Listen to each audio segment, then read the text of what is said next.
సరే ఏంటి జగన్ గారు వచ్చిన కాడ నుంచి మైనారిటీలకి న్యాయం జరగట్లేదని చంద్రబాబు గారు బలంగా వినిపిస్తున్నారు కదా. మైనారిటీలకి న్యాయం జరగలేదని ఆయన అంటాడు. ఆయన మైనారిటీల కోసం ఏం చేశారో ఆయనకే తెలియదు. ఈసారి వస్తే ఇమాములకి డబ్బులు ఇస్తా అంటున్నాడు, వేతనాలు పెంచుతా అంటున్నాడు. పోయినసారి ఇస్లామిక్ బ్యాంక్ పెడతానని చెప్పి హామీ ఇచ్చాడు. అలాగే ఆ బ్యాంక్ హామీతో పాటు 600 హామీలు ఇచ్చాడు. ఏ ఒక్క హామీ నెరవేర్చలేదు. తీసేసి కొత్త తీసుకొస్తా అంటున్నాడు చంద్రబాబు. తేలేడండి. ఆల్రెడీ రిజర్వేషన్ సిస్టమ్ ప్రతి ఒక్క చదువుకున్నాడు ప్రతి ఒక్కటి తెలుసు. రిజర్వేషన్ సిస్టమ్ అనేది ఆ రిజర్వేషన్ పర్సెంటేజ్ అని రీచ్ అయిపోయింది. సో ఎవరికి ఇవ్వలేరు ఇప్పుడు. అది ఇంపాసిబుల్ ని పాసిబుల్ గా చేసి మాట్లాడే ఘనత, మీడియా మేనేజ్మెంట్ చేసే ఘనత ఎవరికంటే చంద్రబాబు నాయుడు ఒక్కడికే మాత్రం ఉంది. ఈ రోజు ముస్లిం మైనారిటీలకి ప్రతి గవర్నమెంట్ లో ఒక ఎంప్లాయ్ అయిన ముస్లిం మైనారిటీ ఉన్నాడంటే దానికి ఘనత కారణం ఎవరు అంటే వైఎస్ఆర్ గారు.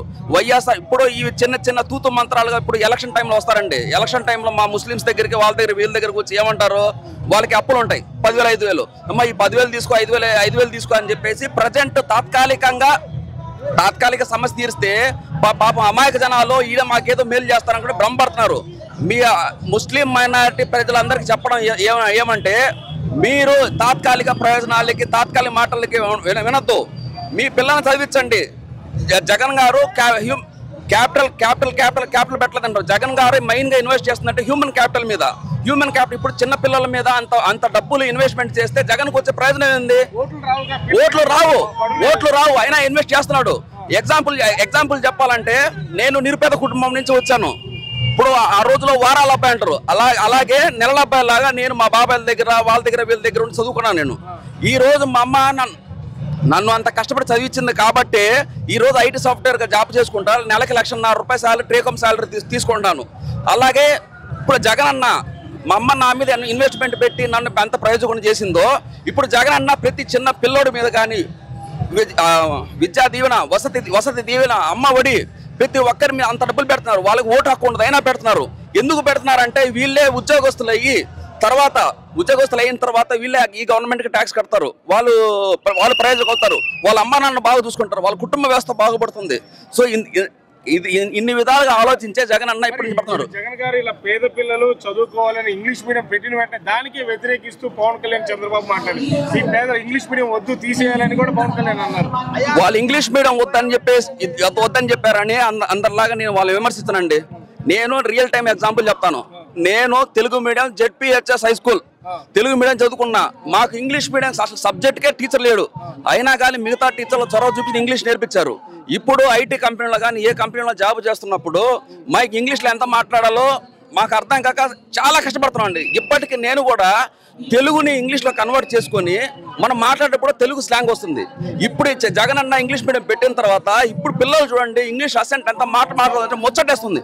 చిన్నప్పుడు ఇంకోటి ఏంటంటే జగన్ అన్న స్కూల్ చిన్నప్పుడు ఇప్పుడు చిన్నపిల్లలందరికీ యూనిఫామ్లు అండి, షూస్, సాక్స్లు యూనిఫామ్ ఉంటారు. ఒకప్పుడు మేము యూనిఫామ్ లేక ఏం చేస్తారంటే మాకు స్కూల్ బెడ్ నించోబెట్టేవాళ్ళు. సో ఆ రోజుల్లో మేము ఎంత డబ్బున్నోళ్ళు యూనిఫామ్ వేసుకుని వస్తా ఉంటే మేము ఎంత బాధపడ్డా మాకు తెలుసు. అదే ఇప్పుడు చిన్నపిల్లలు యూనిఫామ్ వేసుకుని షూస్ చక్కగా స్కూల్కి వెళ్తుంటే మాకు చూడముచ్చటగా ఉండేది. ఇప్పుడు పుస్తకాలు చూడండి సార్, తెలుగు మీడియం ఒకవైపు, ఇంగ్లీష్ మీడియం ఒకవైపు. ఒకవేళ ఇంగ్లీష్ మీడియం ఇంగ్లీష్ అర్థం కాకపోతే తెలుగు కన్వర్ట్ చేసుకుంటారు. మేము ఇంగ్లీష్లో నేర్చుకున్నాం రిపీడెక్స్ బుక్స్ అని చెప్పేసి అది ఆ బుక్స్ కొని దాన్ని చదువుకున్నాం.